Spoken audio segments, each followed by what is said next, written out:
Veterans Voices, sponsored by Mariana Toyota, where our veterans are always welcome and respected. Some may call it fate. Two people who never planned on making a career out of the military going on to fall in love at Fort Hood, Texas. Bill and LaRue Keller both served in the Vietnam War, collecting a lifetime of stories and firsts. As Faith Graham tells us, the Panama City couple says their time in the military is still special to them. And my roommate at Fort Hood met LaRue and her girlfriend the first week they were there, and her girlfriend wouldn't go out with him unless LaRue went. He talked me into going, and a year later we were married. 60 years later, and the two soulmates are both decorated veterans with many achievements under their belts. We went from Hood to Korea to Rucker, and from Rucker to Vietnam.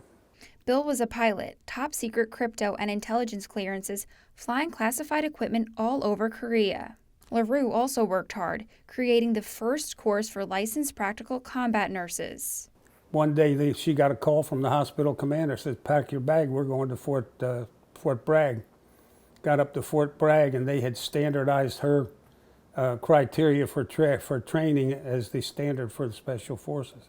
But her achievements didn't stop there. LaRue opened up the first neurosurgical ward. She was chief nurse of the first neurosurgical wards that were established in Vietnam. Bill was also accomplished, helping to create night vision goggles that were crucial in the Vietnam War.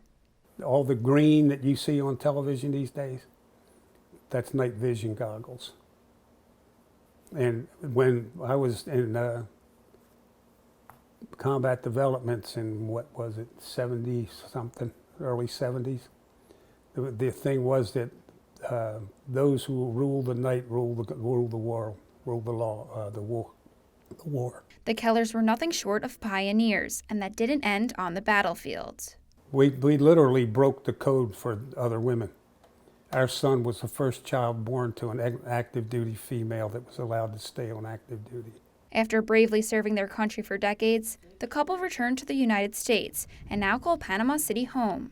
So she retired as a lieutenant colonel, and I retired as a major because I mouthed off a couple of times when I probably shouldn't have.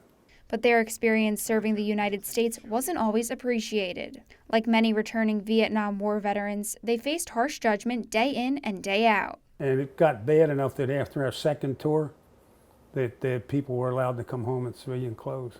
The bad treatment followed them for years to come. We didn't talk to anybody here in the States for 30 years. Only talked to ourselves or talked among the other people that we knew. Well, we just carried on normal stuff. We never said anything about Vietnam. Decades later, and the war's impacts are still lingering.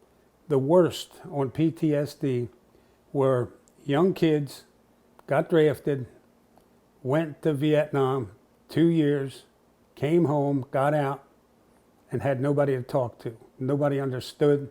Nobody, they probably get jumped on if they said anything.